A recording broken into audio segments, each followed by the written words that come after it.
Halo teman-teman, gue Vario dan selamat datang di Sikonspi.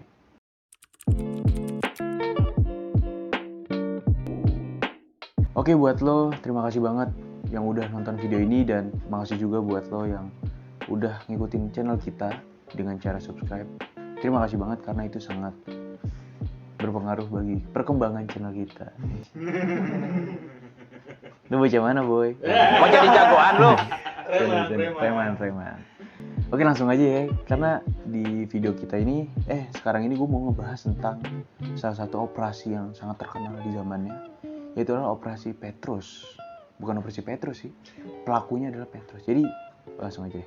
Gue bakal ngebahas tentang Petrus, penembak misterius yang sangat amat terkenal pada zaman pemerintahan Orde Baru. So, langsung aja. Stay tune terus, only on Si Project. Penembak misterius atau yang sering disingkat dengan Petrus. Bentar deh, kita sekarang pakai HP. Digital Industry 4.0. Wisnu Tama keren. Wisnu Tama. Kembali ke HP. Penembakan misterius atau yang sering disingkat dengan Petrus adalah suatu operasi rahasia pada masa pemerintahan Soeharto pada tahun 1980-an. Jadi tujuan operasi ini adalah untuk menanggulangi tingkat kejahatan yang begitu tinggi pada saat itu. Operasi ini secara umum adalah operasi penangkapan atau pembunuhan terhadap orang-orang yang dianggap mengganggu masyarakat dan ketentraman masyarakat lah pokoknya. Jadi operasi ini dilakukan di Jakarta dan di Jawa Tengah. Pelakunya nggak jelas dan pelaku si Petrus ini itu dia nggak pernah jelas dan nggak pernah tahu siapa yang ngelakuin gitu. Karena pada saat itu akhirnya muncullah dengan Petrus atau penembak misterius. Jadi latar belakang Petrus ini adalah berawal dari operasi penanggulangan kejahatan di Jakarta. Jadi pada tahun 1982 Soeharto memberikan penghargaan kepada Kapolda Metro Jaya yaitu Maijen Pol Anton Sujarwo atas keberhasilan membongkar perampokan yang merasakan masyarakat. Terus pada Maret di tahun yang sama di hadapan Rapim ABRI, Soeharto meminta polisi dan ABRI melakukan langkah pemberantasan yang efektif untuk menekan angka kriminalitas yang pada situ sangat tinggi. Hal yang sama diulangi Soeharto dalam pidatonya pada tanggal 16 Agustus 1982. Permintaannya ini disambut hangat oleh Pangop Kamtip Laksamana Sudomo dalam rapat koordinasi dengan Pangdam Jaya, dengan Kapolri, Kapolda Metro Jaya, dan Wagub DKI Jakarta di markas Kodam Metro Jaya pada tanggal 19 Januari 1983. Dalam rapat itu diputuskan untuk melakukan operasi celurit di Jakarta. Ngeribet ya, celurit. Langkah ini kemudian diikuti oleh kepolisian dan ABRI di masing-masing kota dan provinsi lainnya. Terus dari sumber yang lain yang gue dapat bilang kalau Petrus itu dimulai pada saat 1980-an dan banyak ditemukan warga Indonesia yang tewas. Pokoknya dimulai pada 1980 karena banyak banget warga Indonesia yang tewas karena menjadi korban kecelakaan. Kecelakaan sih, kejahatan. Terus Panglima Angkatan Bersenjata Indonesia Jenderal Leonardus Benjamin Murdani mulanya menyalahkan kasus pembunuhan ini nih, banyaknya korban karena kasus pembunuhan oleh para geng. Berawal dari situ tanpa diberitahukan kepada publik, akhirnya Petrus dilakukanlah untuk menekan angka kriminalitas. Lalu operasi ini dilakukan pada bulan Maret 1983 oleh Komandan Garnison. Jadi Garnison itu kayak kelompok keamanan itu kalau nggak salah pada zaman sekarang kayak masih ada deh. Jadi Komandan Garnison Yogyakarta ini namanya Letkol M. Hasbi. Kolonel Hasbi pada saat itu menyatakan perang terhadap preman atau gali. Jadi gali ini adalah gerombolan anak liar. Kalau sekarang preman bahasanya. Yang aksinya makin meresahkan masyarakat Yogyakarta. Dia menggelar operasi pemberantasan keamanan atau OPK yang bekerja sama dengan intelijen AD, AU, AL, dan kepolisian. Ini lawan preman kayak ngelawan penjajah ya, anjir. Gokil banget sih. Jadi Kodim Yogyakarta lalu melakukan pendataan terhadap para gali melalui operasi intelijen. Dan para gali yang berhasil didata diwajibkan melapor. Serta diberi kartu khusus, dikasih kartu nih buat para preman ini. Setelah mendapatkan kartu, para preman ini dilarang bikin ulah. Jadi awas lu ya bikin ulah. Kalau lu bikin ulah, akibatnya lu bisa ketangkap atau enggak mati ditembak, katanya gitu. Akhirnya para gali inilah pada takut. Akhirnya sebagian ada yang melapor, bahkan sebagian ada yang enggak. Jadi OPK ini, operasi pemberantasan keamanan yang digelar oleh aparat memang terbukti adanya. Buktinya adalah selalu ada mayat di tempat umum, entah di pinggir jalan, di tepi hutan, di bawah jembatan, atau di mana-mana deh. Nah, mayat dengan luka tembak itu dinamai sebagai korban Petrus atau penembakan misterius. Nah, terus rata-rata ciri korban Petrus ini hampir sama semua. Jadi mayat itu pasti punya tato. Nah, mayatnya terus diikat pakai tali dengan posisi tangan di belakang. Nah, diikatnya ini jempolnya doang. Jadi jempolnya doang yang diikat. Jadi cirinya rata-rata kayak gitu. Terus lalu menurut Yosep, yang juga jadi ketua tim penyelidikan Pro Justita Komnas HAM 2011, setelah dibunuh korban Petrus biasanya diselipin duit 10-20 ribu. Nah, tujuannya untuk memberikan bagi siapa saja yang menemukan korban Petrus untuk dikuburkan secara layak. Jadi kayak upah lah gitu, dikasih sama si pelaku pembunuhan tadi. Namun setelah berita ini tersebar, beberapa penjahat menyerahkan diri. Beberapa ada yang ditembak dan beberapa ada yang melarikan diri ke hutan gitulah, lari. Dan beberapa yang lainnya akhirnya berhenti melakukan kejahatan. Ternyata peristiwa Petrus ini membuat angka kejahatan menurun secara signifikan, khususnya tahun 1983. Kejahatan kekerasan di Yogyakarta menurun dari 57 menjadi 20. Terus di Semarang menurun dari 78 jadi 50. Berkat keberhasilannya ini, pemerintah terus melanjutkan Petrus. Akhirnya diterusin dah tuh. Terus intelijen polisi memberikan instruksi kepada komandan garnisun daftar orang-orang yang termasuk jadi tersangka kejahatan. Terus garnisun ini membuat daftar baru dan mengeluarkan ultimatum publik kepada semua gali untuk segera menyerahkan diri ke pihak yang berwajib tanpa perlu menyebutkan nama. Kayak serem banget sih, anjir nih, kacau nih gue kalau ada di sana, kayak panik banget. Kacang cincang. Ini serius nih Pak, tangkapnya nih Pak. Pale, mati kucing. Aduh. Oke, lanjut. Karena kalau mereka mereka yang merasa preman harus kayak menandatangani kepernyataan setuju menahan diri dari kegiatan kriminal. Jika tidak, mereka akan menghadapi tindakan tegas dari pihak berwajib. Akan tetapi karena daftar tersebut penuh dengan misteri, jadi orang tuh banyak yang nanya, emang apa aja sih daftarnya? Soalnya daftar itu tanpa nama, tanpa identitas gitu, nggak jelas. Jadi orang-orang tuh kayak langsung mikir, kira-kira nama gue masuk nggak ya? Gitu, soalnya bener-bener nggak ada namanya gitu. Nah, ternyata ini merupakan taktik dari aparat untuk pengawasan diri agar orang-orang tuh jadi kayak panik gitu dan berhati-hati dalam melakukan tindakan. Terus pada kasus Petrus tahun 1983 tercatat sebanyak 532 orang tewas dan 367 tewas karena luka tembak. Berarti 532 ini digebukin anjir sampai tewas, anjir kacau banget ya. Parah. Terus masalah Petrus pada saat itu memang lagi panas-panasnya. Akhirnya muncul lah tuh beberapa opini dari tokoh-tokoh lah. Nah, salah satunya adalah mantan Wapres, Adam Malik. Jadi dia ngomong gini, katanya jangan mentang-mentang penjahat kerah dekil langsung ditembak. Bila perlu diadili dulu hari ini, besoknya langsung dieksekusi mati. Setiap usaha yang bertentangan dengan hukum akan membawa negara ini pada kehancuran. Nah, ini kata Adam Malik karena keberingasannya Operasi Petrus pada saat itu. Tetapi pernyataan Adam Malik ini sangat kontras dengan respon Soeharto terhadap operasi ini. Pak Soeharto, presiden kita dulu. Katanya gini, dengan sendirinya kita harus mengadakan treatment ini Petrus. Tindakan yang tegas. Tindakan tegas bagaimana?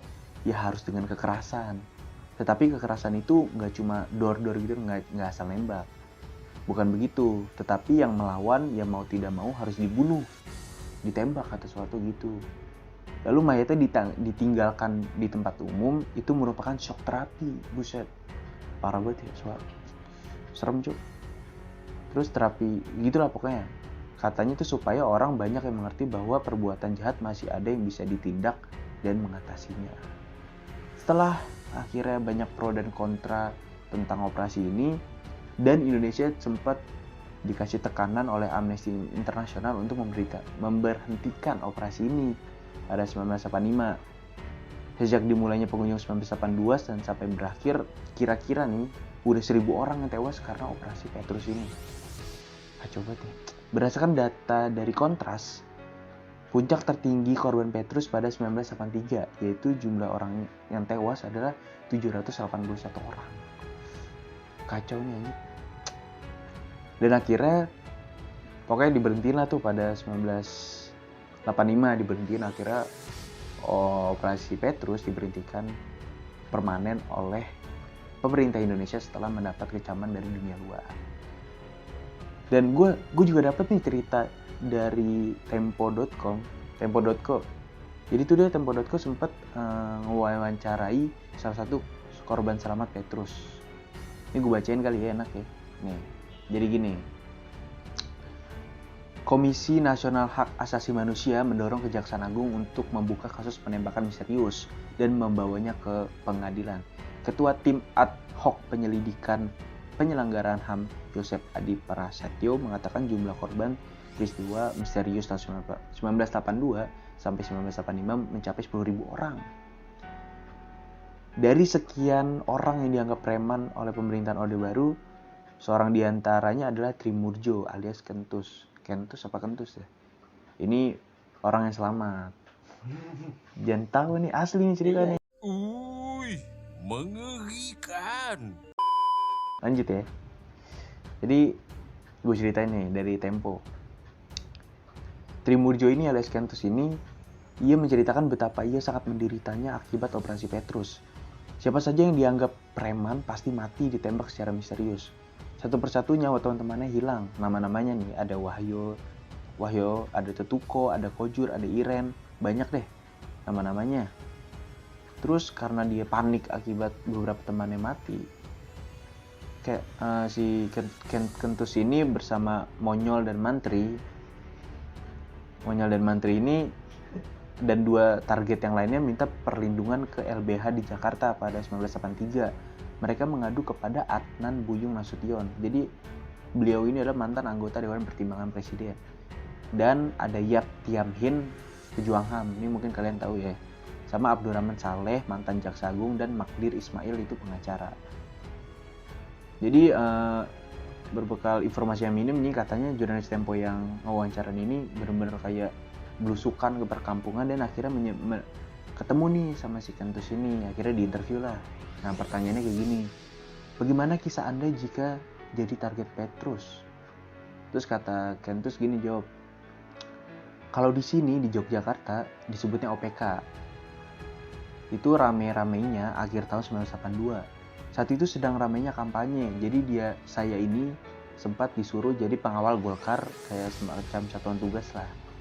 Lalu tiba-tiba ada yang mengabari saya kalau temannya itu si Wahyu itu ditembak di lokasi terminal bus Juwangan Yogyakarta. Terus ditanya lah sama reporter ini, mengapa kawan Anda ditembak? Saya awalnya nggak tahu, jawab si Kentus ini, mengapa dia ditembak. Dia ditembak sama siapa aja saya juga nggak tahu. Setelah meninggal dan saya mau melayat, saya dilarang sama teman-teman saya. Katanya gini, udah nggak usah melayat, kamu nanti ikut kena. Terus si Kentus ini jawab, kena apaan gitu? Kena operasi gali. Terus kata Kentus, lah emang saya gali, saya orang biasa gitu. Terus katanya si temennya ini, udah pokoknya kamu jangan melayat. Kalau kamu melayat, malamnya itu kamu bisa ditembak gitu ya. Terus ditanya lagi sama reporternya, terus apa yang terjadi setelah itu? 1 hari setelah Wahyu mati ditembak, Tetuko sama Kojur tadi dan teman saya juga ditembak bareng mati gitu, ditembak. Terus saya sempat ngerasa panik, aduh jangan-jangan giliran saya nih. Dan kebetulan kampung saya ini Jelagran namanya, itu sempat masuk kampung blacklist oleh para pelaku Petrus tadi.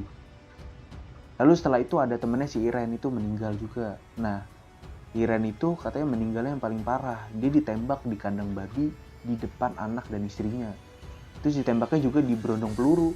Berarti parah banget ya.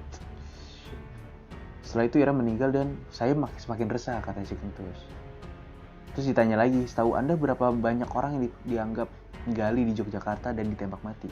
Terus kata si Kentus, kalau di Yogyakarta sih mungkin ada 30-an yang mati ditembak. Bantu banyak banget, kalau se-Yogyakarta itu bisa sampai 200 orang yang meninggal.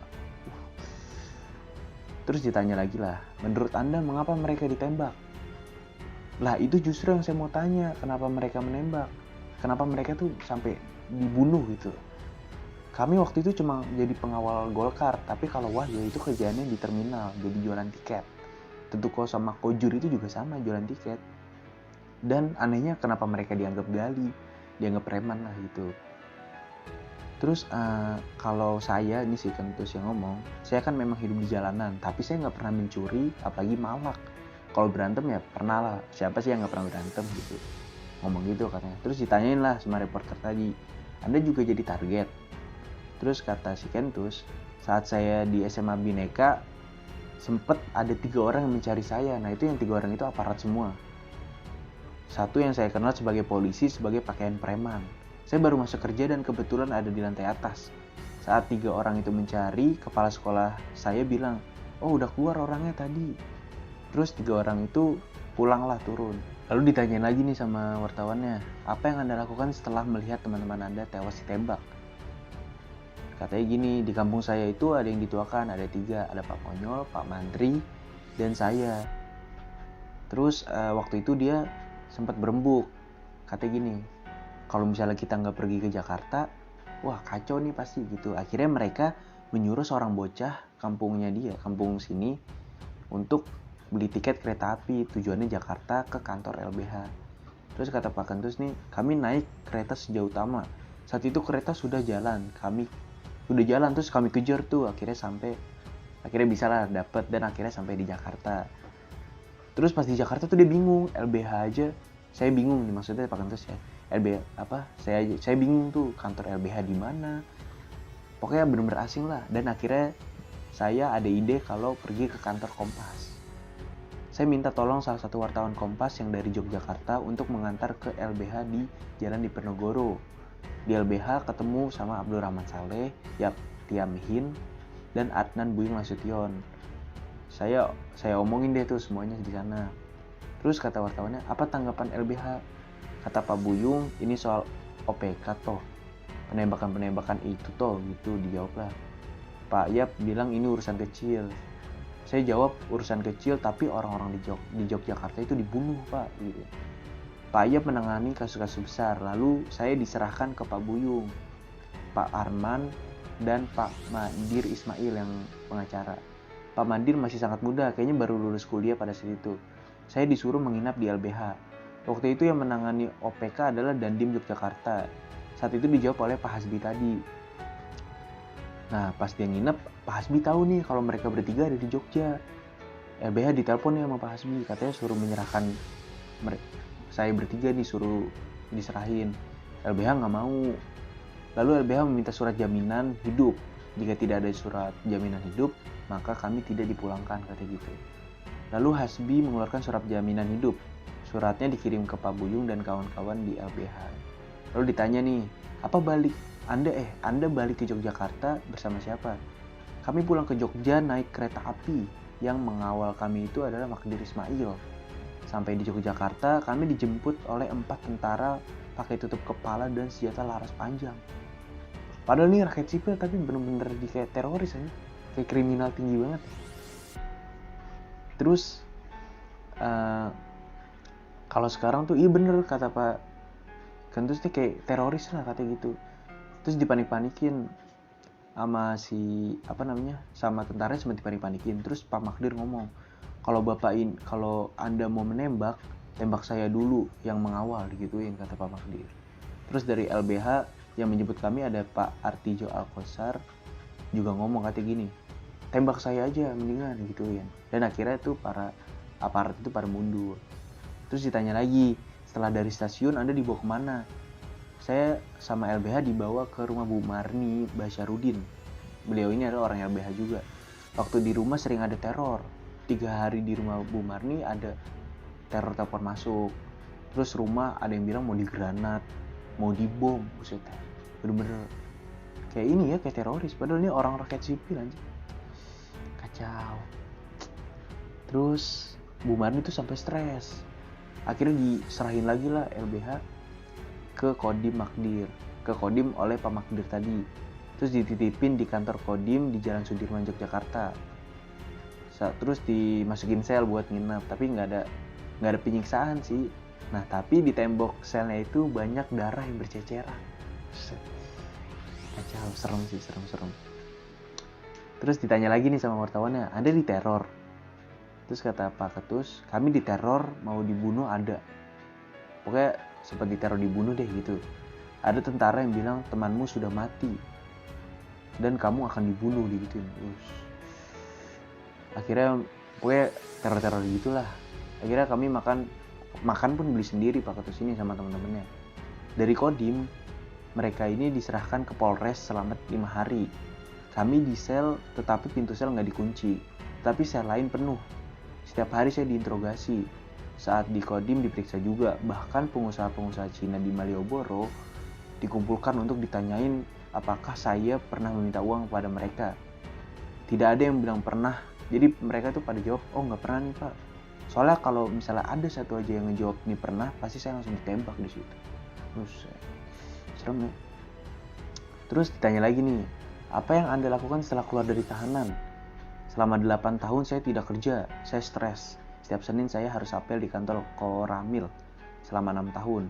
Jadi anak saya waktu itu 2, mau kerja di mana-mana saya ditolak, bahkan saya diusir oleh teman sendiri.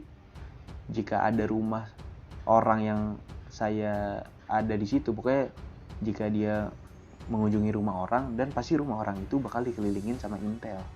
Buset, sampai segininya ya, parah. Bersyukur sih kita hidup di zaman sekarang ya. Walaupun sebenarnya sama sih, tapi mungkin gerak-geriknya aja yang lebih halus. Apa tuh? Enggak, maksudnya. Enggak maksudnya. Pokoknya sekarang mah mantep lah. boy. Terus akhirnya ditanya lagi, terus gimana Anda menghidupi anak-anak dan istri Anda? Oh saya akhirnya berjualan nasi kecil-kecilan lah. Terus sampai saat-saat tersulit, anak saya disuruh pulang karena nggak bisa bayar SPP. Tapi sekarang saya sudah bekerja di perusahaan mebel untuk mebel yang bagian ekspor ya. Jadi Pak Ketus ini udah kerja lah. Oh ya, tapi ini artikel ini diambil pada tahun 2012 kalau nggak salah ya. Mungkin sekitar berapa tahun sih?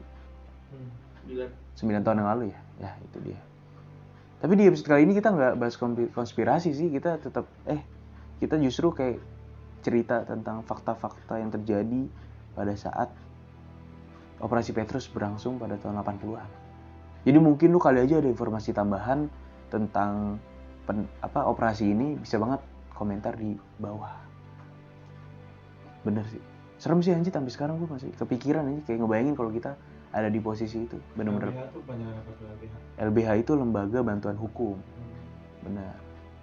Kayak yang tadi Pak Munir itu, yang video sebelumnya tuh, LBH dia. Ya itulah mungkin video kita kali ini tentang Petrus. Dan gue ingetin sekali lagi, kalau lu mungkin ada fakta-fakta bisa banget tambahin di kolom komentar di bawah. Dan apalagi ya, udah kali ya di situ dulu ya. Dah, yang penting kita yang penting aman lah pokoknya dari tindakan-tindakan kejahatan seperti itu. Oke, aman ya? Aman. Anda pulang waktu mana? Serem. Oke, terakhir gue mau ngingetin buat lo tetap jaga kesehatan dan protokol kesehatan. Walaupun di Indonesia COVID sudah menurun, kita harus tetap senantiasa menjaga protokol kesehatan. Oke? Oh iya, gue mau ngingetin kalau si Konspi ini bakal tayang setiap hari Sabtu. Jadi 1 minggu sekali ya. Iya dong. Kalau 2 kali nggak jadi. 1 minggu. Jadi setiap Sabtu pukulnya berapa? Pukul rahasia ya.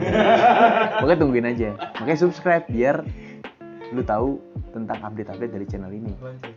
Dan loncengnya juga nih, ting ting, nyalain. Oke lah. Itu dari gue Farin Nofisa. Sampai jumpa di video selanjutnya. Dadah. Terima kasih untuk yang sudah nonton video ini dan jangan lupa like, comment, and subscribe. Oh iya, jangan lupa buat nonton video kita selanjutnya. Oke, thank you. Kacau emang nih si project.